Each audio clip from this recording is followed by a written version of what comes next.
بسم اللہ الرحمن الرحیم۔ اگر پانی کے ٹینک کے اندر کن کھجورا، لال بیک وغیرہ اس طرح کی جتنی چیزیں بھی کیڑے مکوڑے ہوتے ہیں، اگر وہ زمینی ٹینک ہو یا دوسرا ٹینک، کوئی بھی ٹینک ہو، اس میں گر جائے تو کسی ساتھی نے پوچھا کہ آیا وہ پانی ناپاک ہو جائے گا یا پاک رہے گا؟ تو فقہاء اکرام نے یہ فرمایا اس بارے میں کہ اگر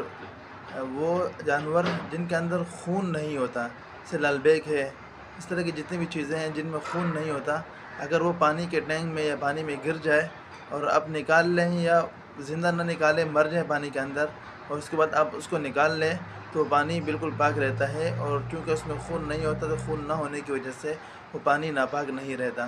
لیکن اگر وہ پانی کے اندر بالکل ریزہ ریزہ ہو جائے، وہ بالکل ٹوٹ جائے، تو چونکہ وہ پانی آپ پھر عموماً گھروں میں پینے کے لیے بھی پانی استعمال کیا جاتا ہے، تو اس کے اندر پھر آئے گا کراہت بھی ہوگی، تو لہذا ایسے پانی